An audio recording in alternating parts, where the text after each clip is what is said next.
नमस्कार दोस्तों, इन्वेस्टर बाबा चैनल में आप सभी को स्वागत है। अगर आप नए हैं तो कृपया करके सब्सक्राइब कीजिए ऐसे इन्वेस्ट के बारे में अपडेट्स देखने के लिए और हमारे साथ जुड़े रहने के लिए। इन्वेस्टर बाबा चैनल में कुछ अच्छे वीडियो अपलोड हुए हैं। वीडियोस की लिंक ऊपर आई बटन में मिल जाएगा या फिर डिस्क्रिप्शन बॉक्स में आपको मिल जाएगा। तो चलिए दोस्तों, आज का वीडियो शुरू करते हैं।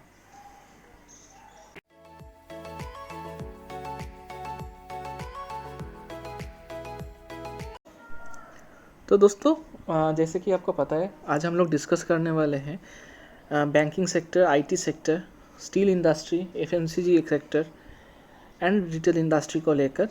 एंड उसके साथ साथ मार्केट में कुछ नए आईपीओ आने वाले हैं, उसको लेकर भी डिस्कस करेंगे।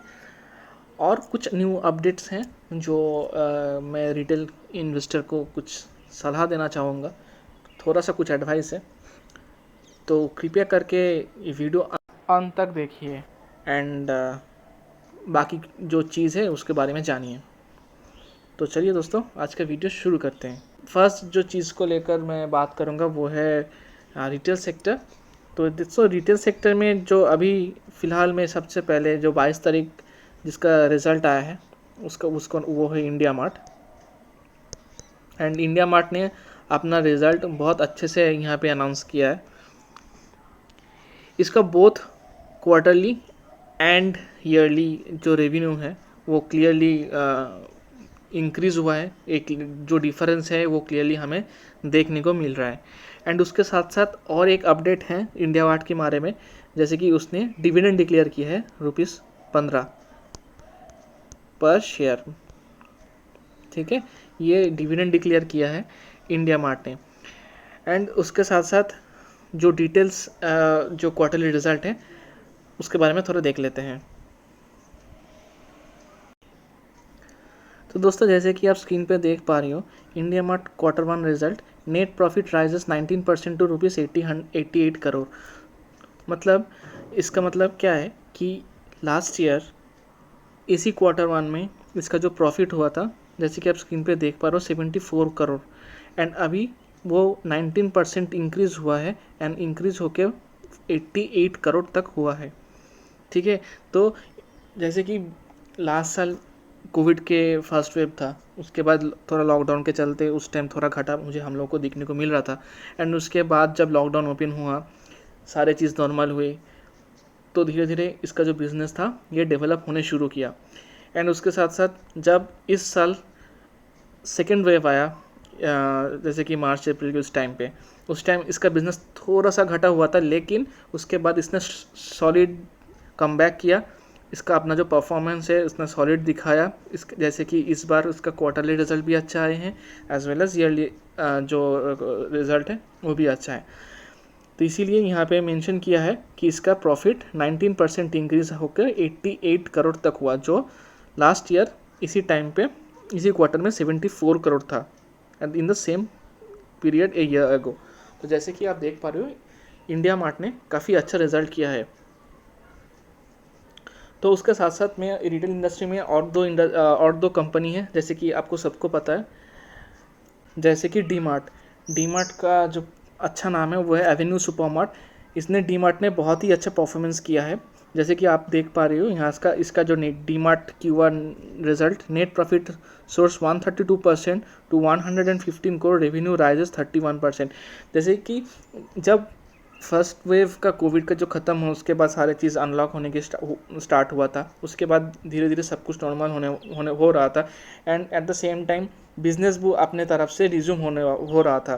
तो इसीलिए ये सारे जो बिज़नेस है ये अच्छे से रिज्यूम होकर इसका परफॉर्मेंस अच्छा हुआ, इसका जो रेवेन्यू वो भी इंक्रीज़ हुआ, at the same time profit भी इंक्रीज़ हुआ है। इसीलिए सारे जो रिटेल इंडस्ट्री है, जैसे कि इंडिया मार्ट हो गया, उसके बाद ये डी मार्ट हो गया, एंड उसके साथ साथ और एक कंपनी है जो मैं बात बोलना चाहूँगा, वो है रिलायंस। जैसे कि आप देख पा रहे हो, consolidated net profit rises to 67,000 to ₹13,806 crore. तो अभी हम लोग आ गए हैं रिलायंस की बैलेंस शीट के ऊपर, क्वार्टरली रिजल्ट अभी देख लेते हैं।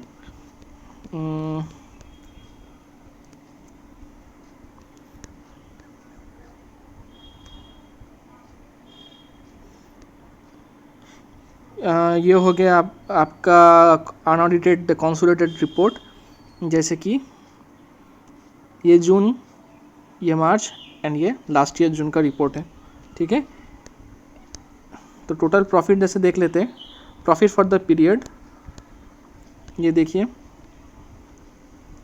806 करोड़ का उसका प्रॉफिट हुआ है, जैसे कि लास्ट क्वार्टर में उसका हुआ था 14,995 एंड लास्ट ईयर इसी क्वार्टर में हुआ था 13,246।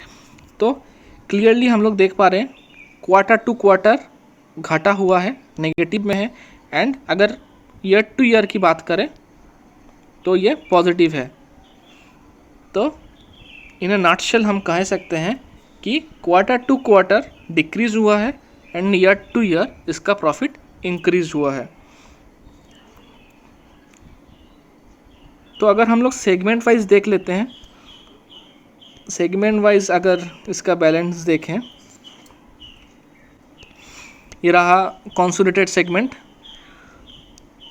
तो रिटेल डिजिटल सर्विस यानी जियो का सर्विस जो है, रिटेल मतलब Reliance smart, Reliance trends, Reliance fresh, ये हो सारा हो गया रिटेल के अंदर। तो रिटेल की अगर बात करें तो रिटेल में थोड़ा सा मिनिमाइज़ कर लेता हूँ मैं यहाँ पे, ये है रहा रिटेल।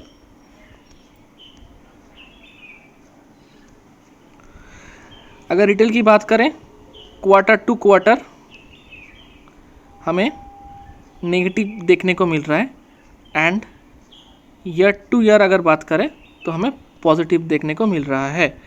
अगर हम लोग उसी के साथ साथ अगर डिजिटल सर्विसेज की बात करें तो डिजिटल सर्विसेज में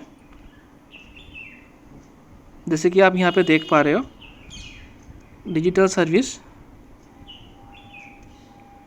ये रहा डिजिटल सर्विस। तो डिजिटल सर्विस में 22 से 23 इंक्रीज़, 21 से 23 यहाँ पे भी इंक्रीज़। तो क्लियरली बता सकते हैं हम लोग कि ईयर टू ईयर इंक्रीज़ हुआ है, क्वार्टर टू क्वार्टर भी इंक्रीज़ हुआ है। अगर हम लोग डिजिटल सर्विसेज की बात करें, रिलायंस जियो की बात करें, एंड अगर रिटेल की बात करें तो क्वार्टरली हमें घाटा देखने को मिल रहा है and year to year jump देखने को मिल रहा है। तो ये हो गया हमारा रिटेल इंडस्ट्री की बात। अभी हम लोग चलते हैं बैंकिंग सेक्टर के ऊपर। तो दोस्तों बैंकिंग सेक्टर में अगर बात करें तो दो बैंक का क्वार्टरली रिजल्ट अभी अनाउंस हुआ है। फर्स्ट यस बैंक और एक बैंक है वो है ICICI बैंक। तो पहले यस बैंक देख लेते हैं। जैसे कि आप स्क्रीन पे देख पा रहे हो, यस बैंक का जो क्वार्टरली रिजल्ट है ये बहुत ही अच्छा हुआ है। Yes bank quarter one result, net profit jumps to ₹207 crore. तो ये जो रकम है ये कोई छोटा मोटा रकम नहीं है दोस्तों, ये बहुत ही ज़्यादा रकम है। तो उसके साथ साथ ICICI बैंक ने अपना क्वार्टरली रिजल्ट डिलीवर किया है। तो उसका जो टोटल इनकम है ईयर टू ईयर वो डिक्रीज़ हुआ है, बट उसका जो क्वार्टर टू क्वार्टर इनकम है वो इंक्रीज़ हुआ है। लेकिन अगर हम नेट प्रॉफिट की बात करें तो नेट प्रॉफिट हमें इंक्रीज़ होने को देखने को मिल रहा है both year to year and quarter to quarter, क्योंकि यहाँ पे प्रोविज़न जो है, प्रोविज़न यहाँ पे कम होने को दिख रहा है ये क्वार्टर में। तो इसी की वजह से जो नेट प्रॉफिट है वो इंक्रीज़ हुआ है।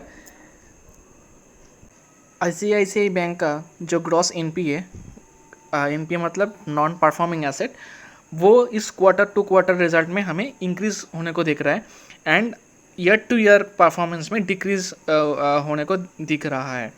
तो जैसे कि आप स्क्रीन पे देख पा रहे हो कि ICICI bank quarter net charges 78% to ₹4616 crore as provisions fall sharply. यानी कि प्रोविजन अगर कम हुआ है, इसी की वजह से इसका जो नेट प्रॉफिट है वो 78% इंक्रीज़ हुआ है।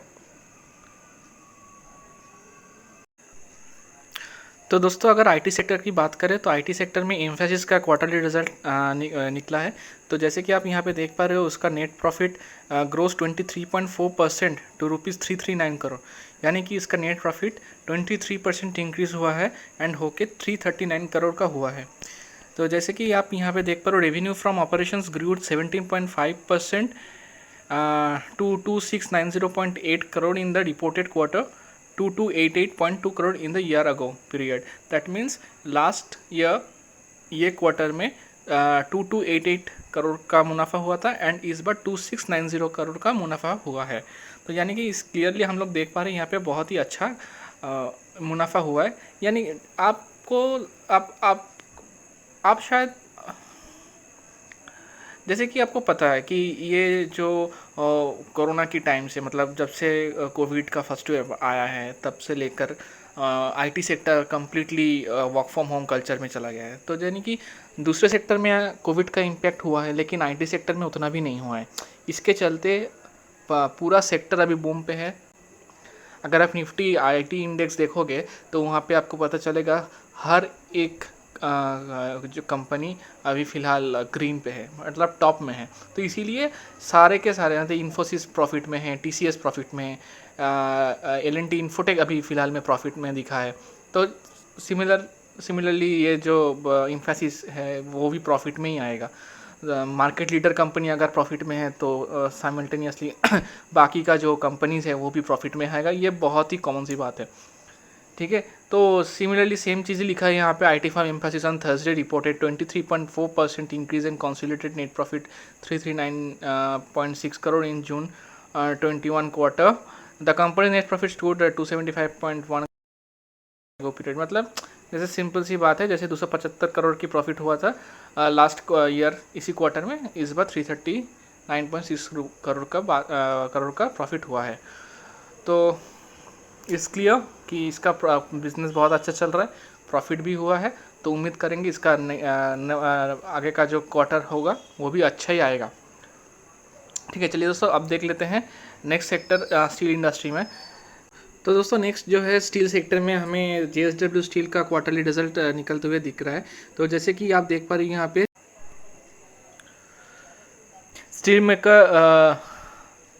Steel maker post record PAT of ₹5,904 crore based the estimates and revenue jumps 145%। Okay, मतलब क्या प्रॉफिट आफ्टर टैक्स हुआ है 5,904 करोड़ एंड वो जो एस्टिमेट्स हुआ था उससे भी 145% रेवेन्यू जनरेट होकर दिखाया है। तो अभी बाकी की बात करें कि JSW steel reported it's highest ever quarterly consolidated net profit of 5,904 crore against A consolidated net loss of 561 crore in the year ago quarter. मतलब कि लास्ट ईयर इस क्वार्टर में 561 करोड़ का लॉस हुआ था, लेकिन इस क्वार्टर में बहुत ही अच्छा प्रॉफिट इसने दिखाया है। The companies consolidated revenues from operations also hit A record high 26,902 crore, up 145% on year. मतलब अब रेवेन्यू भी यहाँ पे प्रॉफिट हुआ है, रेवेन्यू भी यहाँ पे इंक्रीज़ हुआ है, at the same time profit भी इंक्रीज़ होने को दिख रहा है।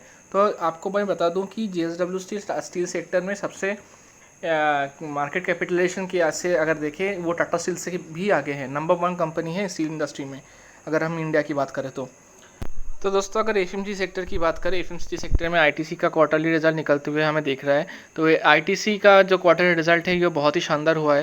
जैसे कि आप स्क्रीन पर देख पा रहे हो, ITC Q1 profit rises to 28.6% to ₹3,013.5 crore. Revenue jumps 36.4% to 12,959 crore. यानी कि इसका रेवेन्यू एंड प्रॉफिट दोनों ही इंक्रीज़ हुआ है एंड वो भी बहुत अच्छे परसेंट में जंप होने को दिख रहा है। तो जैसे कि आपको पता है आईटीसी बहुत दिनों से 200 की घरों में मतलब उसका जो रेंज है वहाँ पे हमें देखने को मिल रहा है। शायद अगर उसने बहुत अच्छा आउटस्टैंडिंग अगर नंबर उसने परफॉर्म करके दिखाया है तो शायद उम्मीद करते हैं कि उसका जो रेंज है 200 से 210 वो जो रेंज है उससे वो निकल के आगे तक जा सकता है। तो यानी कि कुल मिलाकर हम बोल सकते हैं कि आईटीसी का जो इस क्वार्टरली रिजल्ट है बहुत ही अच्छा हुआ है। एंड जैसे कि आप यहाँ पे देख पा रहे हो कि ITC set strong sequential recovery momentum in cigarettes leads to volumes reaching nearly pre covid levels in Q4 2021। यानी कि क्वार्टरली 24 में उसका जो सिगरेट्स का जो सेल हुआ था वो प्री कोविड टाइम के में जैसे उसका जो सेल हुआ करता था वो लगभग बराबर अभी होने को दिख रहा है। तो दोस्तों अगर आईपीओ की बात करें, अभी 2 आईपीओ मार्केट में अभी चल रहा है, जैसे कि Glenmark life sciences and Rolex springs. ये दोनों आईपीओ फिलहाल चल रहा है, जैसे कि इशू डेट है 27 जुलाई से है एंड ये रोलेक्स स्प्रिंग्स 28 जुलाई से हमें देखने को मिल रहा है। तो दोस्तों मैं ब्रीफली बता दूं ये दोनों आईपीओ के बारे में। जैसे कि आपको स्क्रीन पर दिख रहा है ग्लेनमार्क लाइफ साइंस, ये फार्मास्यूटिकल कंपनी है ग्लेनमार्क से रिलेटेड, एंड इसका 4 मैन्युफैक्चरिंग यूनिट ऑलरेडी इंडिया पे है, एंड इसका total revenue and profit after tax दोनों ही इंक्रीज़ हुआ है ईयर टू ईयर। तो ये अभी टेंटेटिव इशू डेट 27 जुलाई को है। एंड रोलेक्स रिंग की अगर बात करें, रोलेक्स रिंग्स एक ऑटोमोबाइल इंडस्ट्री से जुड़ा हुआ है। इसका profit after tax year to year decrease होने को दिख रहा है। एंड अगर आप चाहो तो इसको लिस्टिंग गेन के लिए अगर इसको आप कंसिडर कर ही सकते हो, लेकिन अगर लॉन्ग टर्म की बात करें तो बेटर है कि इसको कंसिडर ना करें। तो दोस्तों मैं एक चीज़ का अपडेट आपको देना चाहूँगा। जैसे कि शायद आपको पता होगा मेजर टेलीकॉम सेक्टर ने एक अपील किया था कि उसके ऊपर जो ड्यूज़ है, ओके, मतलब एडजस्टेड ग्रॉस रेवेन्यू, इसमें कुछ एरिथमेटिक एरर का ऐसा कुछ एरर आरोप था उसके ऊपर, तो उसको रिकंसिडर करने के लिए सुप्रीम कोर्ट ने अपील किया था, लेकिन सुप्रीम कोर्ट उसको मना कर दिया। ठीक है, तो दोस्तों इसीलिए मैं बोल रहा हूँ वोडाफोन इंडिया, TTML, आरकम जैसे छोटे छोटे जो कंपनीज़ का जो पेनी स्टॉक्स है उसको अवॉइड करें, उसको ना खरीदें। लॉन्ग टर्म के लिए बिल्कुल भी ना खरीदें। आप लर्निंग पर्पज़ के लिए तो खरीद सकते हो, लेकिन लॉन्ग टर्म के लिए बिल्कुल भी ना खरीदें। ठीक है, तो इसके ऊपर बहुत ही लोन बहुत इसके ऊपर बहुत करोड़ का कर्जा है, तो ये अभी मुझे लगता नहीं इन लोग शायद मिटा पाएगा। तो दोस्तों मैं जो अभी आपको अपडेट देना चाहूँगा तो आरजे को लेकर है। तो आरजे ने सेल में बहुत ज़्यादा एक स्टेक खरीदा है सेल कंपनी में। उसको ये दावा है कि अगर सीमेंट इंडस्ट्री इतना जोर से ऊपर से जा रहा है तो सेल को भी ऊपर जाना चाहिए, इसीलिए उसने सेल पे बहुत अच्छा स्टेक खरीदा है। यानी कि उसने 5.75 लाख शेयर उसने, ये रुपए नहीं है दोस्तों, ये लैक्स का शेयर है। 5.75 लाख शेयर उसने सेल का खरीदा है। एंड कुल मिला के उसके पास अभी बोले तो 1.39% की स्टेक है सेल में। ठीक है दोस्तों, तो उसने ये इतना परसेंट की स्टेक अभी सेल में खरीदा है। तो उम्मीद करते हैं शायद स्टील सेक्टर में एक अच्छा सा बूम आएगा। लेकिन मैं बार बार बोल रहा हूँ, बड़े लोगों को बिल्कुल भी आंख बंद करके कॉपी नहीं करना है, क्योंकि उन सब लोगों का अलग अलग रिस्क टेकिंग एबिलिटी रहता है। ठीक है, तो अगर दूसरे की बात करें तो आरजे ने फेडरल बैंक का भी शेयर खरीदा था लॉकडाउन के टाइम पे, ये हमें देखने को मिल रहा है। ठीक है, तो उसको ये भी पूछा गया था कि उसने कुछ नया आईपीओ में इंटरेस्टेड है कि नहीं। जैसे कि जोमेटो हो गया, टेस्ला हो गया, उसने सिंपली बोल दिया कोई भी आईपीओ में वो इंटरेस्टेड नहीं है। जैसे कि जोमेटो हो गया, ओके, उसके बाद टेस्ला हो गया, ये कोई भी आईपीओ में वो बिल्कुल भी इंटरेस्टेड नहीं है। तो आशा करता हूँ दोस्तों ये वीडियो आपको पसंद आया हो। प्लीज़ लाइक एंड सब्सक्राइब करना, बेल आइकन को हिट करना, जैसे इस चैनल से कोई भी वीडियो अपलोड करे तो आप लोगों के पास नोटिफिकेशन मिल जाए।